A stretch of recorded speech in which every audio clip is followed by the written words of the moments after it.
All right, why don't we get started here? So I want to thank you again for joining. I'm Andy McCracken. I am Strategic Initiatives and Reporting Manager here at NC Pro. Have the pleasure of working with Natalie Garrett and Mikey Bennett, who do our reporting work here with me at NC Pro. We have this time to walk through some brief updates, which hopefully there's no news being made today, but just want to provide some reminders on some changes related to revenue replacement projects and the reporting requirements for those SFRF projects. And then really just we have the bulk of the time set aside to be responsive to your questions. We have our data management team, who you see on the screen with me here, Young, Jan, and Hank, who can answer questions related to Pangram. And then we have some other folks from NC Pro who can help out as well. But why don't we get started? I'll go ahead and share my screen here. So here are just some highlights, things we want to make sure are top of mind as we approach the reporting deadline here on Thursday. Reports are due for every SFRF project, same as last month and every month moving forward. Even if you don't have any financial activity to report, we do need some sort of submission from you. During the August office hours, we covered in detail how to submit zero expenditure reports, zero expenditure, zero obligation reports. That recording is up on our website. I'd refer you there, but if you have any additional questions, feel free to connect with your NC Pro contact and we can help you from there. Second, as was announced a couple of weeks ago, we have made some modifications to reduce the reporting burden for revenue replacement projects. We'll get into more detail on that, but the short version is U.S. Treasury has made clear that they are not going to have the same reporting burden at a federal level as they had established for non-revenue replacement expenditure categories. We had been collecting information. There had been indication that they were going to change their mind about that. Luckily, they have decided to not change course, and so feeling comfortable that we can lighten the reporting burden here. We have done so and are doing that in an effort to also balance some of the state level needs to track funding. So we can get into that in more detail. And the last bit, I guess this may be kind of an announcement here. We are not going to require, I know in the previous guidance, we have included annual performance reporting as being due at the end of this month. We are going to push back that deadline. There's some other, there's some work related to performance planning, which is going to be coming up in relatively short order here. So this is all going to get folded into that. There will be more information on that to come. The short version here, though, is that you don't need to, for this month, worry about the annual performance report. And we will follow up with more information on that shortly. So let's talk about the changes to revenue replacement reporting. This was discussed in some level of detail during the interagency meeting a couple of weeks ago, and there's been subsequent guidance that's been sent out through your grants managers, your NC Pro grants managers. So hopefully this isn't new information, but we are happy to highlight some of the important changes that have been made and answer any questions about that. Again, this only applies to SFRF projects that have been categorized under the revenue replacement U.S. Treasury expenditure category. Other projects, particularly for water infrastructure, broadband infrastructure, that I think you all, if you are not a revenue replacement project, this does not apply to those non-revenue replacement projects.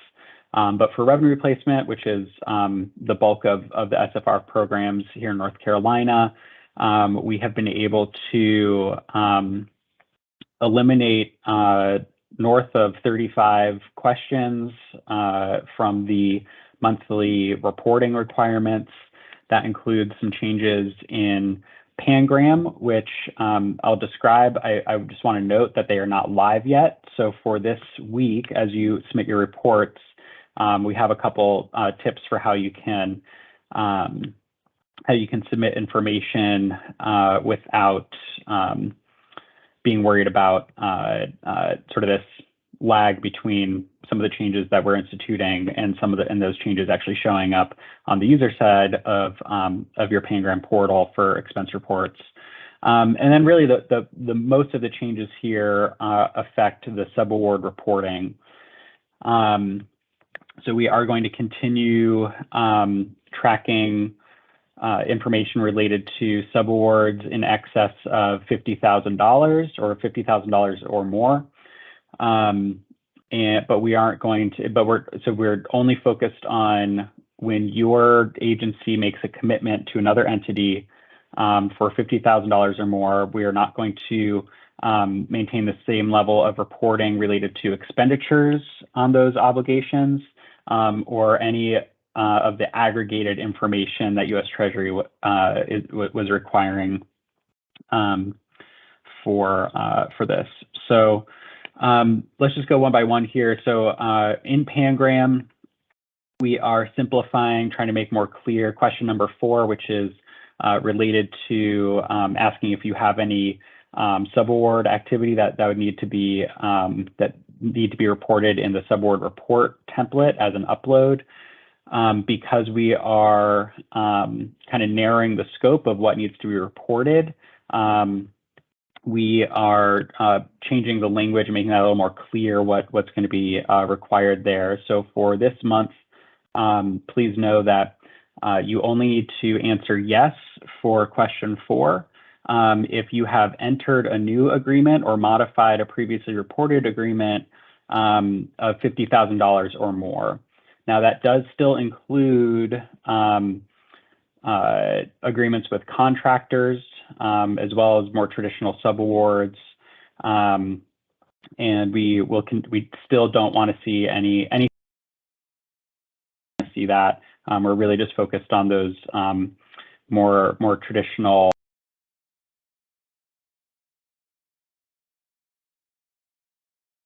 And then second, question 5, and then there's some follow-up conditional questions related to capital expenditures. We are eliminating those questions altogether. Again, that they're still likely to show up in Pangram when you go to report this week. For now, you can just go ahead and answer no for that question. And that'll mean that you can skip the follow-up questions and all that come out of capital expenditures. But for now, so just for question 4, just answer yes if you have any new subawards or contracts of $50,000 or more, or you need to report a modification to something you previously reported related to $50,000 contracts and subgrants. And then for question 5, you answer no. That's it for the Pangram updates. For the subaward report template, we've made some, so I'm going to refer by the tab numbers, which I imagine you're familiar with by now. Tab 1 is the certification. It's just sort of the overview of what reporting period you are submitting for, and information about who's actually submitting the report, who's preparing that upload. So that is generally the same. We have made some light edits to that to make it to better reflect some of the reduced requirements under revenue replacement. Nothing really of substance to note about that, other than it may look a little bit different than it did before. Tab 4, which is where you previously and will continue to report information about subrecipients. So the entities that will be receiving those contracts and subgrants for $50,000 or more, we still need to collect information on that, or we're still going to require that. but we are eliminating 14 questions from that tab, all of which are related to sam.gov. So we're no longer going to collect anything related to sam.gov, which hopefully is a relief. I know it's a relief for us and hopefully for you all as well. Tab 5, which is where we collect information about subawards, so the actual obligations being made to the subrecipients that you've identified on tab 4. Tab 5 is where you report the actual subawards related to that. We've made several changes there. We have eliminated 8 questions altogether and have modified one, the question related to subaward types. We've simplified the number of options there to make things a little bit easier. And then hopefully the best news of all, tabs 6 through 8, we've eliminated entirely. So there's no more expenditure reporting in there or any of the aggregate reporting that had been previously required. So the subaward reporting template for revenue replacement moving forward really truly is intended to keep track of where SFRF funds are going in the largest contract. So we're going to maintain that $50,000 threshold for consistency. But what has to be reported overall for all of the funds that you all are using has been pretty significantly reduced now compared to what was required before. You all should have received by now your updated templates within this new format with the reduced reporting burden. So if you have not, or you have questions about what you've received, please reach out to your NC Pro folks, and I'm sure they'll loop the reporting team in so we can better serve you and make sure everyone's on the same page about what needs to be submitted where. But if you submitted successfully in the last couple of months, I am confident you'll be able to submit successfully again. There are just fewer fields that you have to enter now. So a few reminders here, and it's going to be the same moving forward. When you are reporting new data, you submit that below previously reported data. Do not alter records that you've already submitted to us in the past. If you have a change to it now moving forward, if you have, say, you've increased the amount that you're awarding to a subgrantee, you need to enter that as a new record on tab 5, or whatever the net change is in that new record. Please, if you maintain the same subaward, the subaward number, that'll make sure that on our end, our system is tracking the updated total amount for that, for what you're committing under that subaward. But you'll just need to report that net change. Similarly, if you are reducing the amount that you're committing, then you would enter in a negative number to reflect whatever whatever that downward adjustment is. And then, so all non-personal obligations over 50,000 must be accounted for in subaward reporting.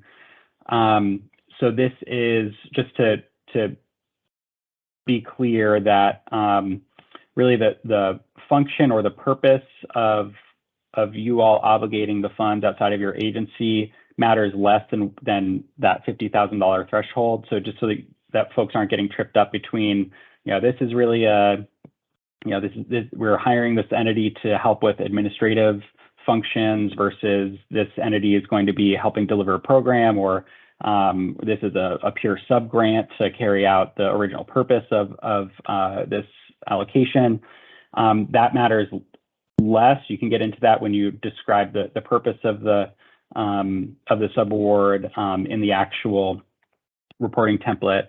But anything that is non-personnel that you're committing over 50,000 should be addressed or accounted for in the subaward reporting. And then just as a reminder, for non-revenue replacement, nothing has changed. Unfortunately, it still is sort of what had been in place previously. And so that'll include the aggregate reporting as well as expenditure reporting. But for revenue replacement, we're narrowing in. So those are the main things that we wanted to make sure everyone's on the same page about. We're pretty excited about these changes.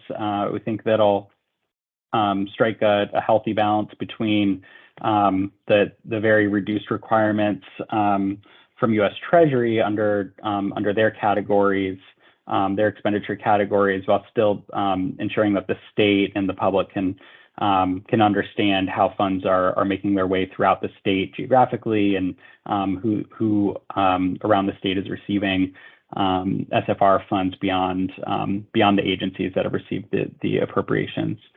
So with that, we'll pause presentation here and open up for any questions you may have. Questions don't have to be related to anything I just discussed, but certainly welcome your comments or suggestions as well as we make this transition with the revenue replacement reporting. Otherwise, we'll just answer any questions you may have.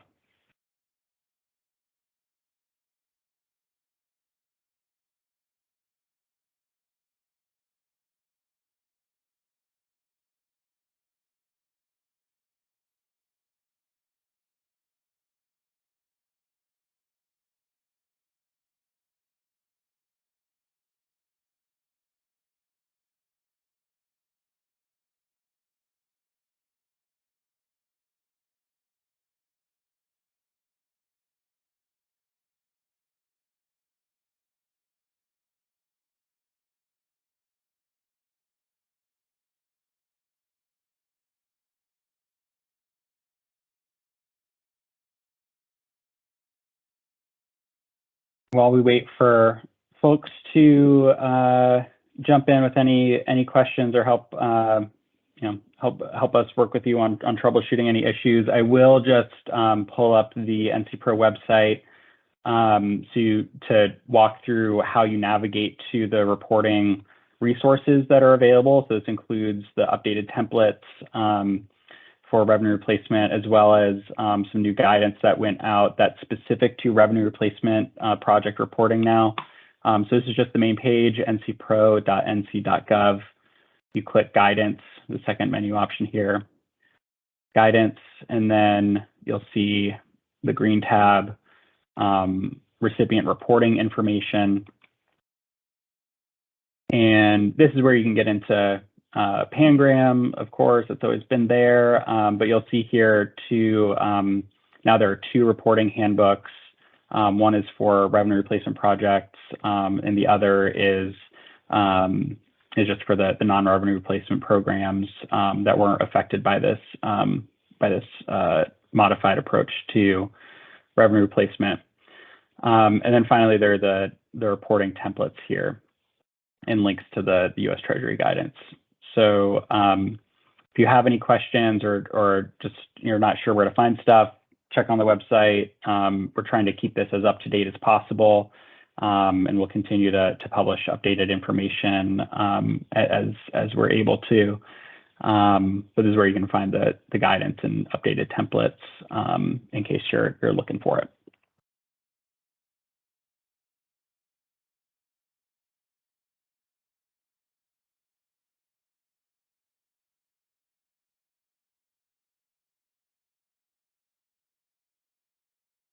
Yes, we will absolutely share the PowerPoint slides with you all.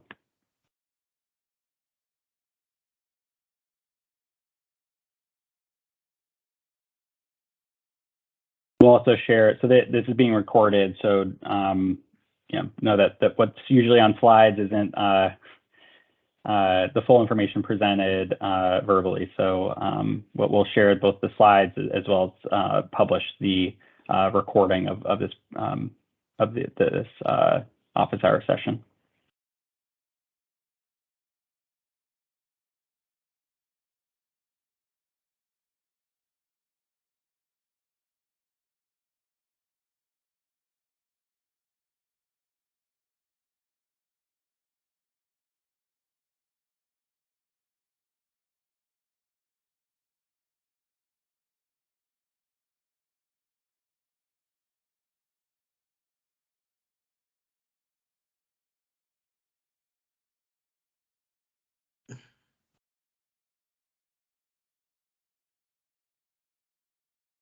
Well, one thing I would like to bring all the people attention, majority of expense report are filed correctly, and the period is for the previous month. The starting date is the first, and the ending date is for August. It's August 31st. Yeah, don't put till the posting date to the day and you file the expense report. So it always be the previous month. Thanks for clarifying that, Youngjin. So yeah, on the expense report page, it says reporting period begin, reporting period end, something to that effect. Just go ahead and put in this case, since we're reporting August data in September, it would be 8/1/22 to 8/31/22 for the reporting period.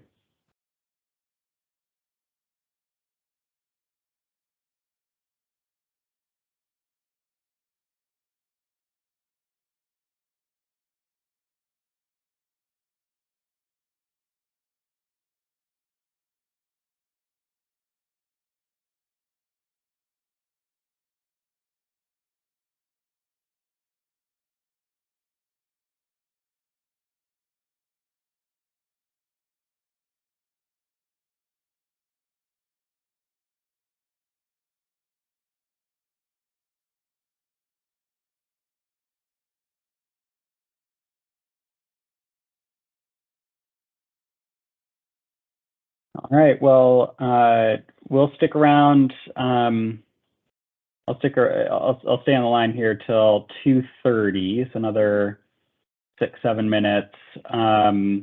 If you don't have a question or you want to, if you have sort of a unique situation that you want to chat about, definitely send a note here. Just let me know. We can stay around longer. Obviously, this is scheduled for the full hour. But it sounds like you're in good shape. So appreciate you all joining in and listening to some of these updates. And as always, we are available to support you in making sure the reporting information is clear for what's required of you, and that we can support you all in getting information in correctly. So thank you again for joining. We'll stick around for a little bit here, but if you don't have any questions, or the question you had in the back of your mind has been addressed during the presentation, feel free to hop off, and we'll be in touch again very soon. I'm sure there's always a lot of, hopefully not many big twists and turns moving forward, but Treasury has a habit of changing things up. So we'll always be in communication with you all on how that works out. But for now, I think we're in good shape on how we're handling the revenue replacement requirements. And if you have questions or feedback, please reach out. We're very open to all of your ideas, and want to make this work as best as it can for all of our partner agencies.